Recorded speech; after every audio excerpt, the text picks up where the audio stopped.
안녕하십니까. 골라먹는 리포트 김장렬입니다. 유니스토 자산운의 투자자 본부장 맡고 있고요.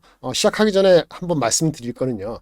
저희가 이제 리포트를 이제 소개시켜 드리는 거거든요. 물론 리포트가 별로 볼만하지 않은 것은 소개를 안 시키죠. 근데 리포트를 소개시켜 드린다는 것 또는 리포트가 아니더라도 제가 자체적으로 조사한 걸 소개시켜 드릴 때는 그것이 소개이지 사실은 어떤 투자 판단을 하는데 결정적으로 이거를 믿고 따라라 라고 투자 추천을 드리는 건 아니거든요. 그거를 분명히 좀 구분하실 주시면 좋겠다는 말씀을 한 번 더 드리겠습니다.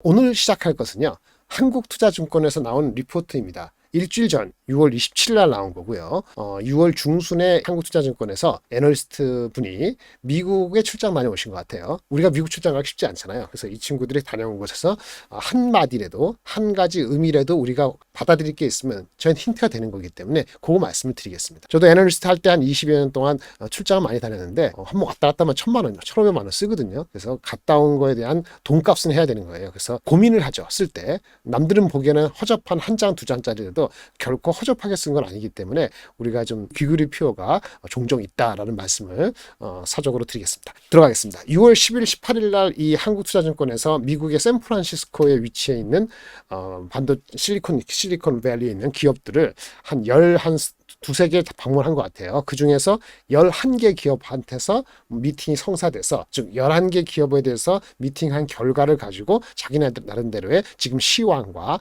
그 종목, 업체, 산업군에 대한 의견을 깨끗이 정리했습니다. 방문한 그 업체는요, 우리가 잘 아는 대표 기업 엔비디아, 테슬라, 그 다음에 인텔, 자동차 기업, 전기차, 리비안, 루시드 이렇게가 있고요. 플랫폼 기업은 메타, 에어비앤비 이런 업체들이 있고 여기까지는 보통 아실 것 같고요. 마지막에 말씀드린 중소형 기업들은 사실은 저도 이번에 처음 한 종목들이 대부분인데 트윌리오, IT 서비스, 아사나, 소프트웨어, 유사나 헬스, 개인 관리용품 이렇게 나중에 보시면 알겠습니다만 개인관리용품 다른 게 아니고 영양제라든지 이런 것도 있어요. 뉴트리언트, 포지 글로벌, 캐피탈, 이제 금융계통이죠.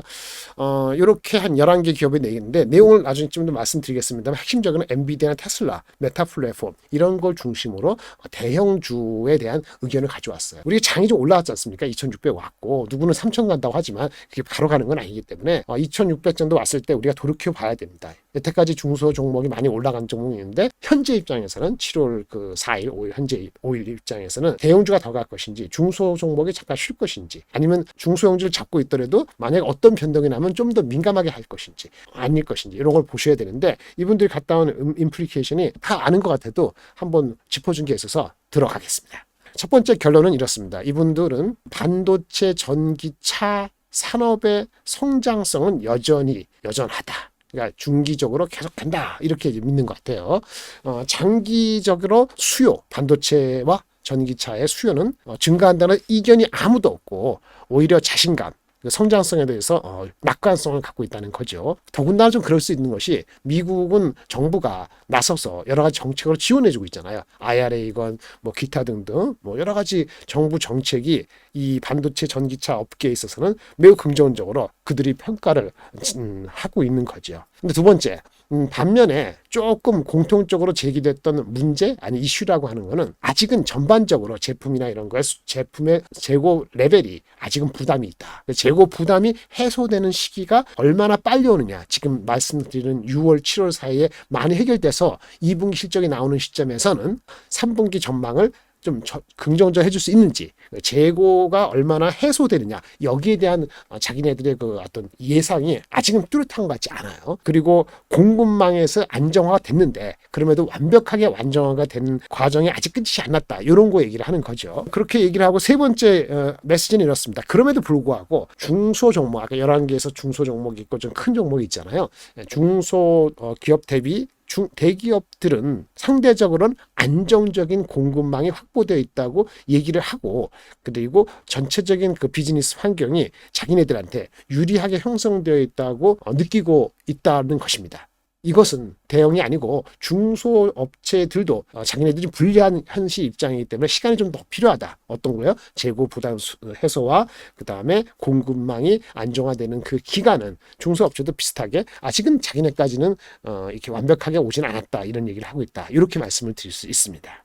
플랫폼 업체만 잠깐 말씀드리면 요즘에 뭐 엔비디아건 테슬라는 워낙 많이 말을 했기 때문에 심지어 여러 가지 업체들 애플도 그렇죠. 비전도 포함해서 너무나 많이 아는 세계 종목은 이견이 없잖아요. 근데 메타는 사실은 우리가 무슨 조금 약간 관심에서 멀어진 것 같은데 사실 주가가 그렇게 나쁘지 않았습니다. 근데 메타 플랫폼을 만들고 와서 느낀 거는 얘네들도 AI를 추가하려고 하는데 원래 메타 플랫폼이 그 마크 저커버그가 메타버스를 워낙 강조하다 보니까 지난 한 1년 됐나요 이제?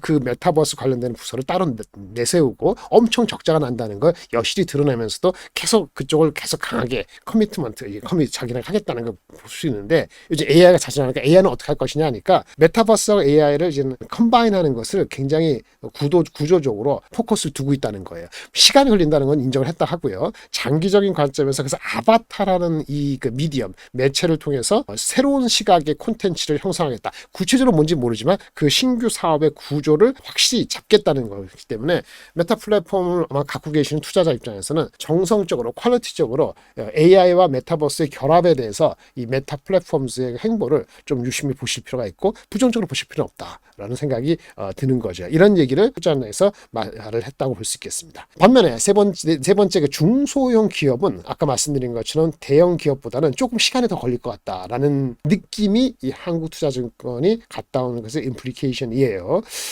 각각 만난 그 투자자들은 좀 기술력을 갖고 있고 나름대로 유니크한 경쟁 요인이 있긴 한데 당장에 이제 6월 다녀왔는데 7월 8월 여름을 지날 때는 그 산업군에서 중소기업에 처해 있는 산업에서는 경쟁이 좀 더 격화되는 게 먼저 아니겠느냐. 그래서 그럼 경쟁이 격화되면 마케팅 비용이 많이 들겠죠. 투자를 더 한다든지. 그래서 투자가 더 되고 비용이 부담되는 것의 과정을 한 여름 가을까지는 지나가 봐야지 좀 더 확신을 갖고 중소 이 종목에 대한 투자 의견이나 투자자들의 관심이 있지 않을까 이런 의견을 내비쳤습니다. 따라서 그때까지는 중대형 업체들에 대해 중심으로 미국의 빅테크가 아니더라도 그러한 안정적인 재고가 안정화되고 그 다음에 공급망의 이슈가 먼저 사라지거나 해소된 대형기업 중심으로 랠리가 이어지거나 최소한 버티는 형국이 될 것이다. 이렇게 결론을 낼 수 있겠습니다. 출장 다녀오신 그분들의 의견을 종합해 봤습니다. 감사합니다.